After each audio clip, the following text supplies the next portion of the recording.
Oh yeah. Hey yo, it's the Russo Show. Hey yo, it's the Russo Show. Our guest today is a dear, dear friend of ours. It's the incredible Justin LIN. Interesting about that class with Yerzy, because I think it's a compelling exercise for people to play around with who are aspiring filmmakers. It was a 2 or 3 minute scene we had to choose, and it could be from a play, it could be from a movie. Find 2 actors to perform it. And the mission of the class was to execute shooting that scene in a single fluid master. And you had to use the blocking to motivate the camera to capture the scene correctly. So, do you start wide? Are you rotating around the actors? Finding a way that the blocking is pulling you into a close-up of one of the actors that is then turning into a 2-shot, that is then another actor's pushing you back out into a wide. But it gets your brain working on coverage in a more elegant way than just, lining up the cameras and shooting over the shoulder. So that's something I think people could play around with at home as an exercise. You can find friends and you can get, a stabilizer for your iPhone, and you can shoot, a bunch of different scenes using this notion of a fluid master approach. Will you, just to segue into production a little bit, will you talk about, once you get into production, are you shot listing? Are you adhering to shot lists? On Bear Like Tomorrow, every frame was I drew, I'm not a great artist, but I kind of had an idea of like the framing and stuff. So I think it came out of necessity also, just because, I had $250,000 budget, and kind of going back to what you guys were saying, I could probably shoot the same film for $50,000 now, right? Because most of the costs went into film and processing, and I felt like it was the right project. That was the other thing, was that, I think there was a sense of compression, a sense of like design, that hopefully you watch this movie and you are at some point aware that as a filmmaker, I'm only showing you what I want to show you, and that you can get a sense that there's a world, there's adults, even though you never see them, that they do exist in this world. So it felt like as I was kind of thinking about it and designing it, I felt like that was necessary to be able to really be that stylized and thought out. You did have to kind of do a lot of the prep work, and also the fact that every second counts when you have no money. There was no time to explore, so a lot of that had to be done during prep, and so I did that. And then my first studio film, I was boarding a lot, and it felt like it was not fully the right idea. So then I started evolving from that, and so I still shot list. I have shot lists for the whole movie now, but I also, I have such an amazing crew. There are certain sections where it's more about like the flow and what I want to accomplish, but I reserve the right to be able to go on that day and dance, And so it's part of my growth as a filmmaker, in that I think when I started off, I felt like you had to know everything, and as I've gotten older, I'm like, oh no, you don't have to know everything. You have to have a point of view, but part of the journey that could be like most rewarding is to be able to cling and link up with other talented people, and you find these magical moments. And that was something that wasn't it wasn't present in Bear Like Tomorrow, but it's something that grew. I've used it. I feel like I'm the same filmmaker, but I use many more other tools. And I think with confidence comes with like being able to kind of take risks, in the moment. Yeah, one thing, to hear you guys reminiscing about film school, it just reminds me of the importance of community in the process of making movies, right? And one thing that we always tell younger filmmakers too, it's like you have to remember filmmaking is a craft. And the way you learn a craft is by doing it over and over and over again. And also, other ways you learn a craft is by doing that craft with somebody who knows the craft better than you do. And you're able to learn techniques that took years, if not a lifetime, to acquire. And also doing that craft with other people who are also learning alongside you, because you can help feed each other in terms of how you're learning. And I think that UCLA was a very powerful community for you guys. And I think that for us, we kind of moved through these various filmmaking communities as we've advanced as filmmakers. You know, it started in Cleveland, where we're from, with just an amateur group of filmmakers in Cleveland who are passionate and looking for something to do. You know, it segued into film school then for both of us. And then after that, it became the Slam Dance Film Festival became a powerful community for us to learn and grow through. And then the Directors Guild of America at one point became very useful as a community to us. And I just wanted to mention that because I do think it's very helpful to people, if you have a passion for movies, is to figure out how to tie into that kind of community that can help feed you, both in ways of just providing like partnership for where you're at, but also mentorship, because they're both really necessary for growth. One thing I wanted to circle back to is, you know, you talked about the process of casting the movie. Once you got that amazing cast together, how did you work with them in terms of while you were approaching the production? Did you do rehearsals? Did you do script readings? You know, what was that whole process like for you? Yeah, I think, again, out of necessity, I knew I didn't have a lot of film stock, you know, and we didn't have a lot of time. So rehearsal was very important. And I think, especially now looking back, a lot of that film was designed to have shared frames, you know, and to do that, you have to have hopefully confidence in the scene work. And so we put a lot of time into rehearsal on that one. It was interesting. I did feel like, because nothing ever lines out perfect, and because of that process, we were able to kind of adjust some of the scenes to play to the strength of the actors, you know. And so I don't think I went in knowing that, but I think as the process happened, you're like, oh, this is a tool that we take advantage of, you know. While we're rehearsing, we can do a rewrite, you know, and also it's to hopefully better connect our actors to their characters, but also to be able to use their strengths also at the same time. It's interesting. I remember when I was younger, I was when I was in high school, I was really terrible at math. You know, I think I failed algebra class, but I did really, really well in geometry. And I always thought once we started directing that there was a correlation between geometry and blocking, right, and spatial awareness and camera work and how the camera relates to the actors and the mise en scène.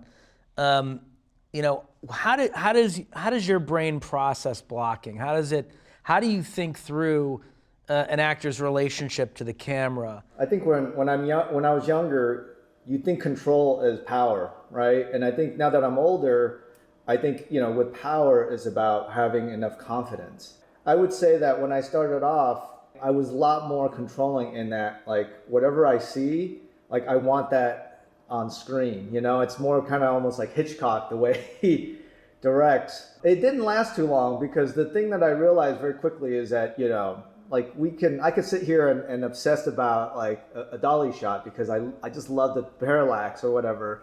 But if you don't get the performance, you don't have the film, you know. And so again, I would go back to kind of the rehearsal process of Better Luck Tomorrow. That was when I was already starting to learn that, oh great, like if I can get the best of them and I can feel the emotions of this scene, that's way better than like me doing some show off shot, you know. But because I've designed a shot, there's usually a reason for it. And so then it was about like doing that dance and trying to figure out, can you do it? And so it kind of opened us up a little bit in a sense of being able to design it, knowing why, so the essence of it. And then when we rehearse it and it doesn't feel quite right, I'm okay to say, all right, it doesn't work, but I still know the essence of what I was trying to achieve. And then through that, usually you come up with something even more compelling. So that was something that, you know, I was a lot less confident when I started, where now, you know, I feel like I can switch on a dime because I know exactly what I want, and it doesn't have to be exactly, it's about the essence of what I want. Do you want to talk a little about post-production? Like editing process on Better Luck Tomorrow. Did you do that on Avid or Steenbeck? I did on Avid. It was, I got a deal. It was this old Avid, and the whole film was edited on 36 gigs. And it was I forgot what it was called, that old Apple computer. And the 36 gigs, it took like 20 minutes to boot up. So I would get up in the morning, boot up my computer, go make my oatmeal, have my breakfast, and then I can edit after I'm done with breakfast. That's how long it took. But yeah, the whole thing was, it was like AVR 1 or 2 or something like that, where I could barely even see the film as I was editing it. But I look back now, and it's one of my favorite moments of my life, because in a way you put in all this work and you're trying to capture, the story. And then finally when you capture it, you have it in these boxes, and now you're trying to kind of hopefully make sense of it. It was just like waking up and just cutting all day, but it was, I enjoy editing so much. Yeah. I love I would say probably pre-production development is probably the worst, but you look back, you need that, Production is volatile, but you need it. And editing is like where you could take it up to the next level, And so it's one of my favorite things. And I think through my career, I've been very fortunate to meet other editors that we've been able to click and be able to develop this language where, we show up every day and just have fun. There's an interesting theory that we subscribe to, and I think you do too, which is basically you make the movie 3 times, you write it, you shoot it, you edit it. And if there's anything we've learned in editorial, it's to not be faithful at all to your original vision of the movie, because you will discover things that you had never intended, or you may find a better path through the structure now that you actually have, living, breathing actors on camera performing. You get nuances that you didn't expect, lines that are no longer necessary because they're conveyed in a look. Issues that may present themselves with the structure that didn't present themselves in the script, that you're now getting when you're editing it while you're showing it to other people. So we found that the less precious you are with your original concept, the more discovery there is, and more potential for discovery that there is. You could tell, like I've worked with, I won't name names, but I've worked with people where they're so like controlling and they want to control every line, and you're like, wait, the actor is so good. That little look says more than what you were trying to describe in your script, and that's always the battle, having enough confidence in every step, because if you cast right and they're great, they just make the editing way easier, and you have to be open enough to go, oh, I plan all this, but you know what, that one look tells everything. And that's like, those are the gems. I think the more, I think again, like the joys used to be just like capturing the story, but I think with, just with reps now, my joy is those, you put yourself in the best position to succeed, so that hopefully there's enough trust in the process where you're in the editing room like, wow, I was worried about all these lines here, but that one look is enough, and that to me is by the way, I'm curious, because I agree with you, it's made 3 times, but I'm starting to feel like, wouldn't it be great if we shoot a movie, we develop it, we shoot it, and then we edit, and then we go back and shoot another chunk, and then we finish the movie. That's the ideal. Yes. That has proven to be the most effective process for us. It was something for us, for sure, we started doing, I think it was on Community, where we were making it, we were creating space in the schedule for reshoots of every episode, because we found that you could go back and be so much more efficient and bring the entire episode up with just a day's worth of work to polish it, right? Because you now have that, you have the edit in front of you to respond to. I think also the reason why we discovered that while we were doing television was because you still have the actors, you still have the sets, you're still shooting the show. So those things are all still available to you. So why not use them to make the episode better, And I was actually wondering about that. When you were editing Better Luck Tomorrow, did you discover the need for any additional photography and if so, were you able to do any? No, I mean, it was such an outlier, I think, in the sense that like it really was every cent counted, and just to be able to patch together and be able to tell that story, that was an accomplishment in itself, I think once it got picked up, Sherry Lansing had, So there's two Better Luck Tomorrows, actually. There's the version that I think I prefer now with time is the Sundance version.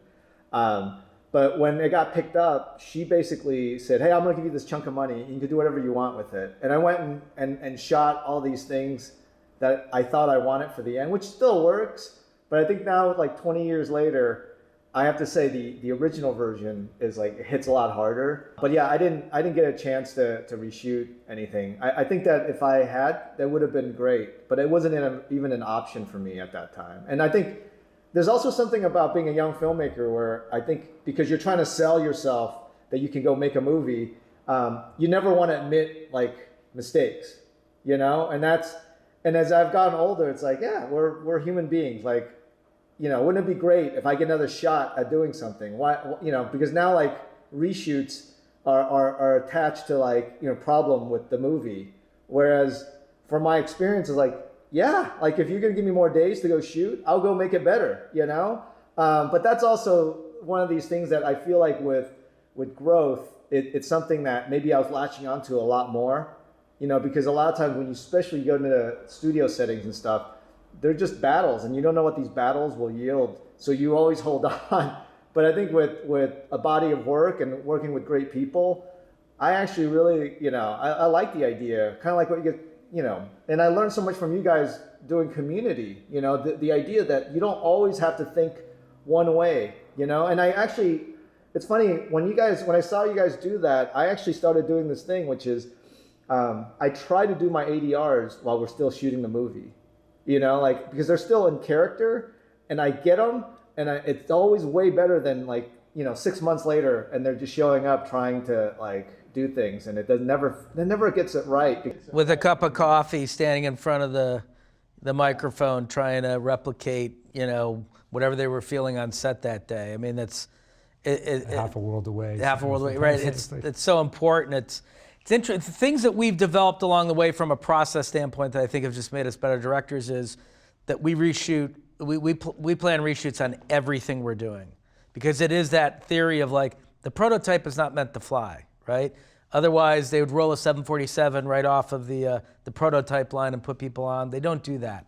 They develop it for 10 years before they put people on it, and they send it out to fly. So this notion that only movies are the only prototype that are meant to go directly to market is kind of crazy.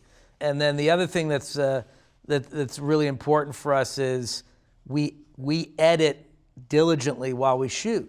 It's really critical for us. We're exhausted. You do 10, 12 hours on set, and then you gotta go sit in the edit room for 2 or 3 hours. But it's invaluable because we're collecting information while we're doing that. We're studying performance. Are the performances working? Did we miss a close-up? Did we miss a moment in the scene?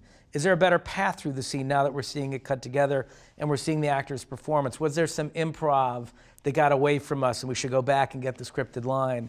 You know, we're just assessing all this information as we go, and while the sets are still standing and while we still have the actors, we're making those adjustments along the way. You'll call our AD and say, hey, we want to run back to that set at the end of the day tomorrow. There's 2 shots we owe that we think could make the scene better. So we're constantly refining.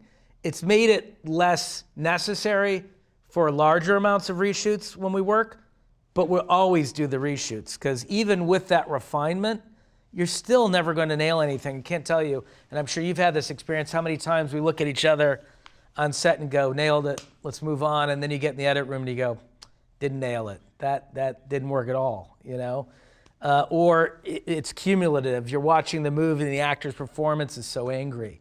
And you're like, wait, well, we didn't shape it. We didn't give him enough opportunity to play, and so we don't have enough options to shape that performance. Now it's just playing one-noted.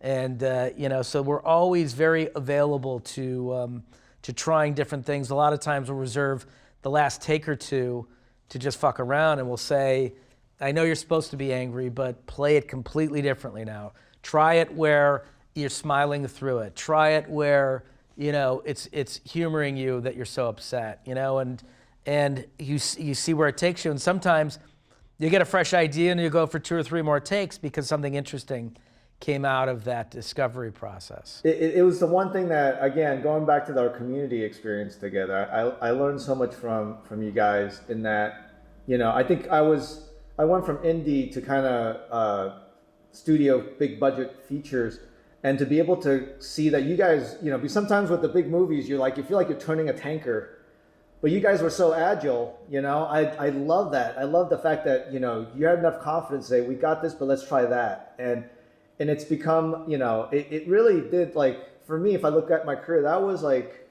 one of the gifts, was to work with you guys on that show and to see that there is no right way, there's no wrong way, it's just your way. And your way can keep changing, and that's great, you know. And like I agree, like I've developed a system now too, where, you know, I love shooting UK because 10 hours straight, then I get to even go work out, and I go in the cutting room for 2 hours before you go back and write. And you're right, it's like you want as many shots as possible. And you want to also, for me, it's also wiping my brain. So if it takes me an hour to go work out and just be clean, so that when I go in the cutting room, I don't have all the residual, like, you know, for me, it's always like, oh my God, that shot took me 20 like tries to get it right. And to be able to have confidence, go, yeah, that shot does it. You go in the cutting room, go like, yeah, it was great. We tried really hard, but like, I gotta let it go. Justin, we have this segment of the show called Small Bites, where we're going to ask some quick questions and get quick responses from you. If you could shoot in any location you have yet to, where would that be? I'd say I scouted India, and I want to get there one day to shoot. I haven't shot there yet. Yeah, in fact, we did Extraction there. It was an amazing shoot. Yeah, very special place. We also went there for Avengers Endgame for promotion. It was the first time that we were in Mumbai, and incredible experience. If you could give one piece of advice to yourself in your early career, what would that be? Just relax. I mean, I look back now, I'm like, oh shit, I was so stressed out over this and that. It's like, it's all good, man. Just gotta relax, you know? I think I probably would save myself 10 years of my life. All right, if you could direct any other genre that you haven't yet explored, what would that be? I actually had a chance, and but I grew up like, I still have, part of me loves romantic comedies. I think when they work, they're like, it's magical, right? And I do feel like that is somewhere that I want to explore down the line. If you could watch any piece of content for the first time again, what would it be? Any film, TV show? I'll tell you, man, it was Rocky III in the movie theaters for me. That changed my life, right? Like, just, I was in 5th grade, and just the music, and just like the fact that it was on a big screen, and like this idea that, you know, you can do anything even if you're the underdog. Like, there was just something that was so magical about that moment that I actually got a physical like reaction off of it, and like it changed me. You know, it made me want to just go for stuff that people are saying like, no, you can't do it, and you're like, well, why not? I can't. And it came from that Cypress Twin cinema. You know, it was just sitting there and experiencing that for the first time. It's interesting, and this plays into the debate, and I'm sorry, I'm going to chew up our small bites here for a second, but it's compelling that you say that, because the most resonant experience we had was also in a movie theater, right? And it's interesting debate about the future of movie theaters versus digital content. Can digital content inspire young filmmakers the same way that that a communal experience can, like a movie theater? Or will a communal VR viewing experience, right, have the same impact? It'll be interesting to see what new voices emerge from this next generation that have been impacted by technology in a very different way than we have, and what kind of stories that they tell. Yeah, I mean, I hope it never goes away, the whole cinematic experience. The idea of even going to film school, and you go to Lemley, and you're like, you have no idea if the film's going to be any good, but when it clicks, oh, it's just the best feeling, you know? When something connects, when you connect with it, so. Told the story, I saw Reservoir Dogs with like 5 people at like 11 a.m. The day it opened. And I remember a guy like retching in his popcorn bucket during the torture sequence. and I could smell it and everything. And I was thinking, like, this is the impact of being in a communal space with, a bunch of other film geeks who saw this really cool poster and thought, that looks like an interesting movie. I'll go check that out.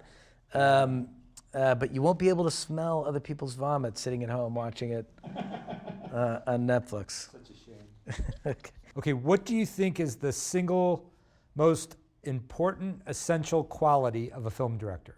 Again, I think having a point of view. I think on anything, I feel like we live or die by that. Whether it's having experience in indie, TV, feature. It is one of those things that I feel like you need a point of initiation in any conversation with crew, with cast. You just want to have something to say.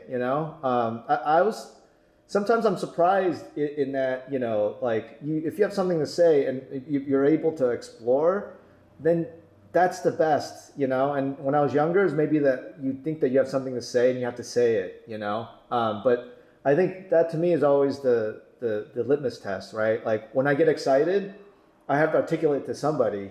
And when they get excited, then it gets me even more excited. So I feel like that is, to me, it doesn't matter if it's a network pilot or, a tentpole or whatever. It's those moments when you talk to people and when I can't even get excited, then I know I need to walk away because I'm doing it for the wrong reasons.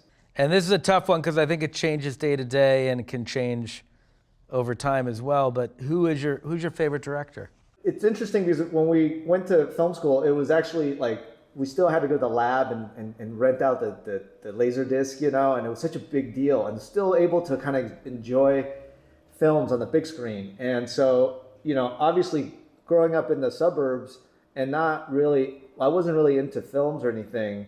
So I was watching just whatever came to the suburbs, and also when videotape started, my family, we didn't go to the nice video. We went to the cheap ones where you're just lucky to get anything. And you just, that makes sense.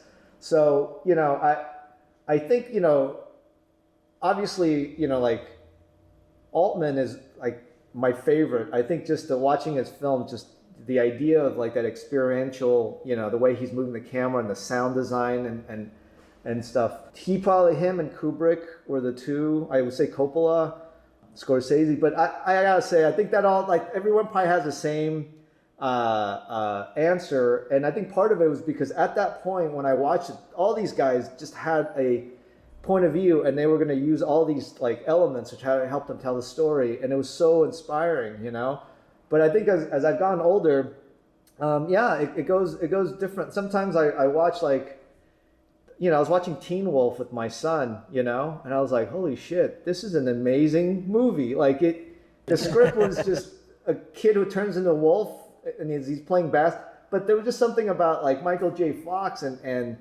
just how he committed and the chemistry.